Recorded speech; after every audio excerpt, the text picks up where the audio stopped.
नमस्कार सर्वांचे स्वागत आहे माझ्या यूट्यूब चॅनल कल्पना व्लॉगमध्ये। तर आज आपण बघणार आहोत HBYCची गृहभेट।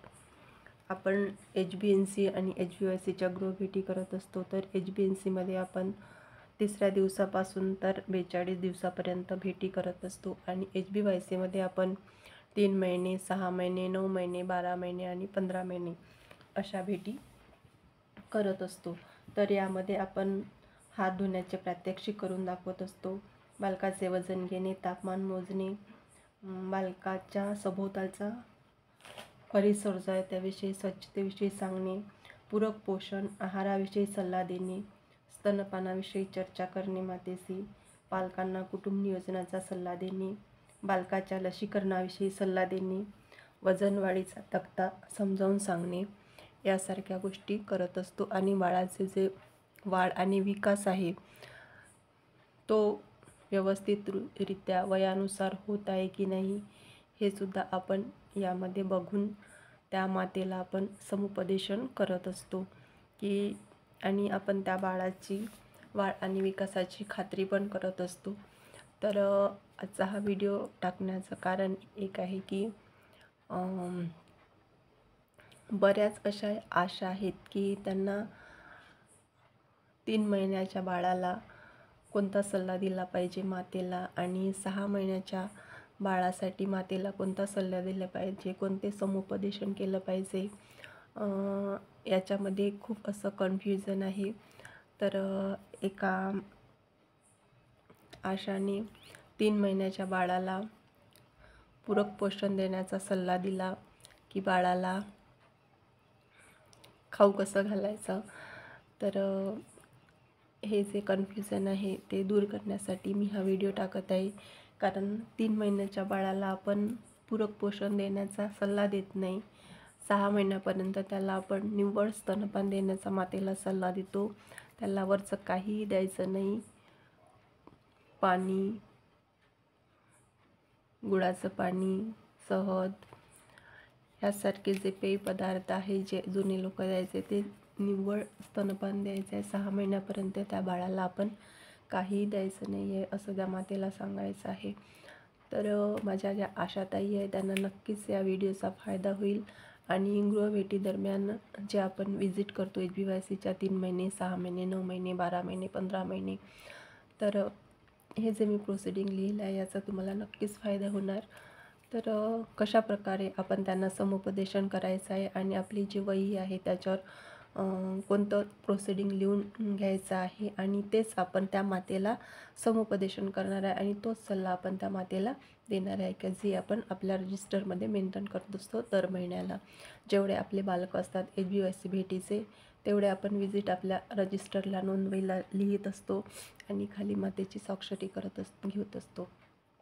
तर अशा प्रकारे हा आजचा व्हिडिओ आहे। तर चला बघूया। तर सर्वात आधी आपल्याला बाळाचे नाव लिहून घ्यायचे आहे, त्याच्यानंतर बाळाची जन्मतारीख लिहून घ्यायची आहे। जन्मतारीख लिहिल्यानंतर आपल्याला हे लक्षात येईल की 3 महिन्याची भेट त्यांची कोणत्या महिन्यात येईल, कोणत्या तारखेला येईल, नंतर 6 महिन्याची, 9 महिन्याची आणि 12 महिन्याची। तर ही भेट माझी 12 महिन्यातली आहे। आणि त्यानंतर भेटीचा दिनांक लिहिला आहे, जन्मतारखेच्या दिवशी आपल्याला भेटीचा दिनांक लिहायचा आहे। समजा आपली भेट त्याची दुसऱ्या दिवशी झाली, तो गावाला नसेल तर आपण त्याची 1-2 दिवस उशिरा पण भेट करू शकतो किंवा तो जर त्या दरम्यान गावाला जात असेल लाभार्थी तर आपण त्याची 1 दिवस आधी पण भेट करू शकतो। त्याच्यानंतर भेट कोणत्या महिन्याची आहे तर ही 12 महिन्याची भेट आहे ते सुद्धा लिहिलेलं आहे। आणि ते स्त्री आहे की पुरुष लिंग हे सुद्धा लिहून घेतलेलं आहे। त्याच्यानंतर मग सुरुवात केलेली आहे। आज दिनांक 4/11/24 रोजी अर्शान आसिफ शहा या बालकास HBYC अंतर्गत गृहभेट दिली।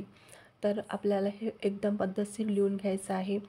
गृहभेटीमध्ये मातेला बाळाच्या वाढ व विकासासंबंधी संगोपनाच्या धोक्याच्या संकेताविषयी खालीलप्रमाणे समुपदेशन केले। म्हणजे बाळाची वाढ वयानुसार व्यवस्थित आहे का, त्याच्यामध्ये कोणते धोक्याचे लक्षण आहे का, हे आहे की नाही आहे हे सर्व मातेला समजावून सांगितलं, समुपदेशन केलं आणि वाढ आणि विकासाबद्दल खात्रीसुद्धा करून घेतली आणि मातेला पूरक पोषण आहार बाळाला कसा द्यायचा याविषयी सुद्धा समुपदेशन केलं. बाळाला दिवसातून 3 ते 4 वेळा व 1 ते 2 वेळा न्याहारी प्रत्येक जेवणात कमीत कमी अर्धी वाटी बारीक केलेले कुस्करलेले पदार्थ आणि बाळ स्वतः हाताने घेऊ शकेल असे पदार्थ बाळाला पूरक आहारामध्ये द्यायचे आहेत. तर बाळाला दिवसातून 2 ते 3 वेळा 1 ते 2 वेळा न्याहारी आणि 3 ते 4 वेळा जेवण आणि प्रत्येक जेवणात कमीत कमी अर्धी वाटी बारीक केलेले कुस्करलेले पदार्थ बाळाला म्हणजे बाळ स्वतःच्या हाताने घेऊन खाऊ शकेल अशा प्रकारे बाळाला पूरक आहार द्यायचा आहे.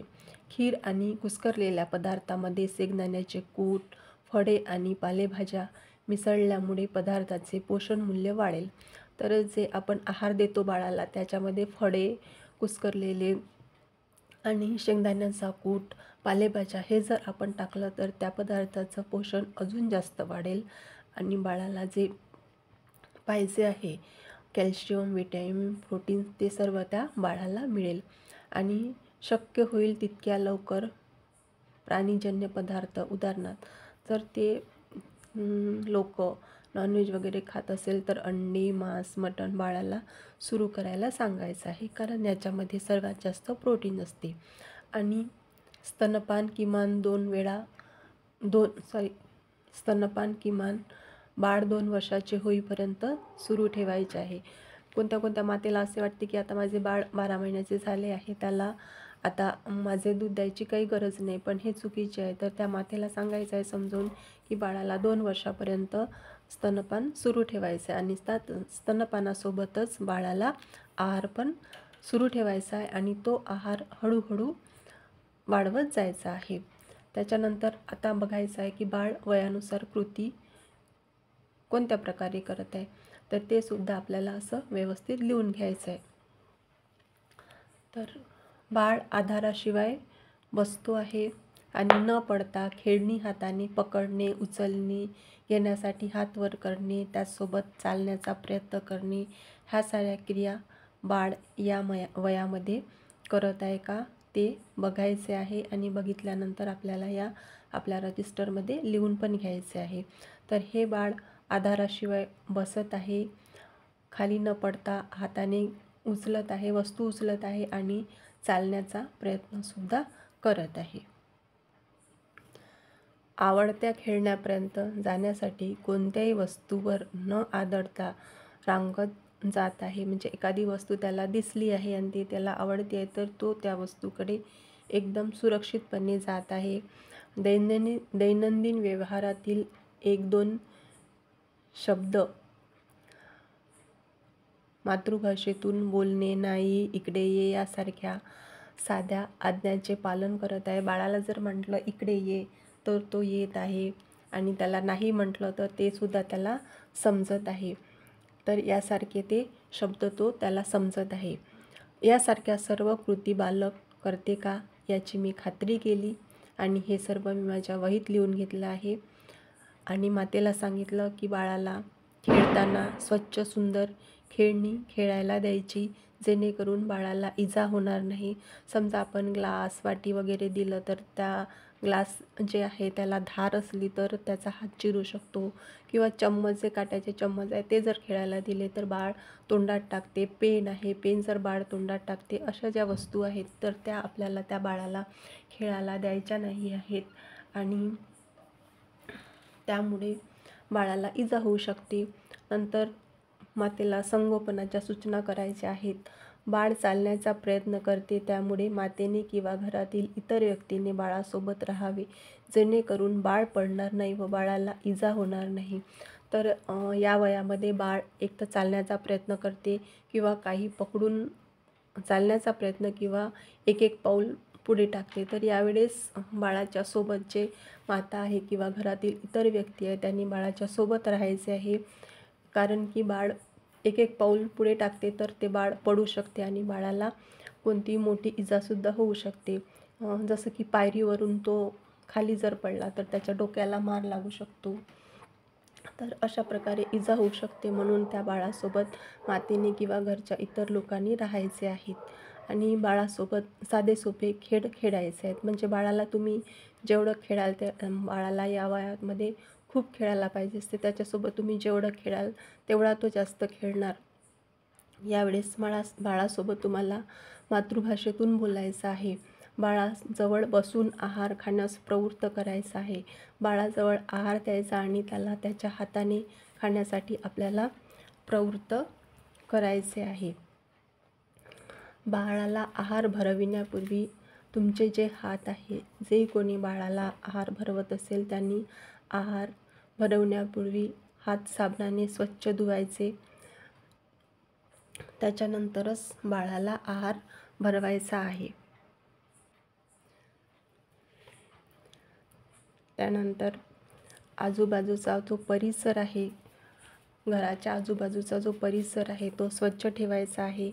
पिण्याचे पाणी स्वच्छ जागेवर ठेवायचे. स्वयंपाक करण्यापूर्वी बनवण्यापूर्वी हात साबणाने स्वच्छ धुवायचे.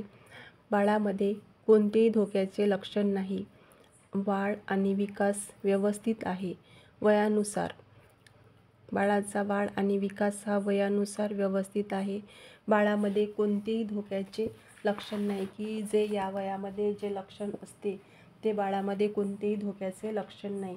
म्हणजे बाळ व्यवस्थित बसत आहे, हाताची व्यवस्थित हालचाल करत आहे आणि बाळाला आवाज दिल्यानंतर बाळ येत पण आहे आणि बाळ म्हणजे एकदम जे या वयामध्ये त्याचा विकास व्हायला पाहिजे आहे तो विकास एकदम व्यवस्थित आहे. त्याच्यामुळे बाळाला कोणताही धोका नाही आहे. बाळाचे लसीकरण झाले का ते बघितले आणि त्यानंतर बाळाला पुढच्या लसीकरणासाठी अंगणवाडीमध्ये येण्यास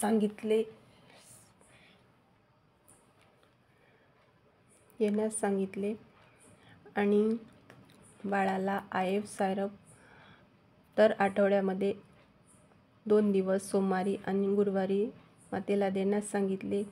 हे सायरप बाळ जर आजारी असेल तर द्यायचे नाही आणि आठवड्यातून 2 दिवस दिवसातून 1 वेळा 1 मिली बाळाला जेवण झाल्यानंतर 1 तासाने हे सायरप देण्यास सांगितले. आणि अशा प्रकारे ही HBYC गृहभेट आहे ती केली आणि माझ्या रजिस्टरमध्ये सर्व माहिती लिहून घेतलेली आहे. अशा प्रकारे आपल्याला त्या 12 महिन्याच्या बाळाला आपण जेव्हा गृहभेट द्यायला जातो HBYCची तेव्हा त्या मातेला समुपदेशन करायचे आहे आणि त्या बाळाला आपल्याला बघून खात्री करायची आहे त्याच्यामध्ये वाढ आणि विकास कसा आहे, जो आपल्याला पाहिजे वयानुसार तर तो आहे की नाही हे बघायचे आहे. तर अशा प्रकारे ही माझी 12व्या महिन्यातली HBYCची गृहभेट आहे. तर माझ्या आशाताईंना खूप अशी महत्त्वाची माहिती आहे त्यांच्यासाठी, कारण की बऱ्याच अशा आशाताई आहे त्यांना त्या विजिट करतात, समुपदेशनही करतात, पण जे लिहायचं आहे रायटिंगमध्ये ते बऱ्याच आशाताईंना व्यवस्थित लिहिता येत नाही. तर हा त्यांच्यासाठी खूप असा अतिशय महत्त्वाचा व्हिडिओ आहे. तर आपण जेव्हा HBYC विजिट करतो तर तेव्हा मातेला बाकीच्या पण इतर साऱ्या गोष्टी आपण सांगत असतो, पण फक्त आपण याच्यामध्ये हीच माहिती लिहिली आहे की जे बाळासाठी उपयोगी आहे 12 महिन्याच्या. तर आजचा व्हिडिओ मी इथेच समाप्त करत आहे. परत भेटू आपण आता पुढच्या जे व्हिजिट आहे माझी 3 महिने 6 महिने 9 महिने 15 महिने, तर या ज्या व्हिजिट आहे तर त्या मी सर्व व्हिजिट समोरच्या व्हिडिओमध्ये टाकणार आहे. तर आजचा व्हिडिओ इथे समाप्त करूया आणि परत भेटू पुढच्या व्हिडिओमध्ये. तोपर्यंत सर्वांना नमस्कार आणि बाय बाय.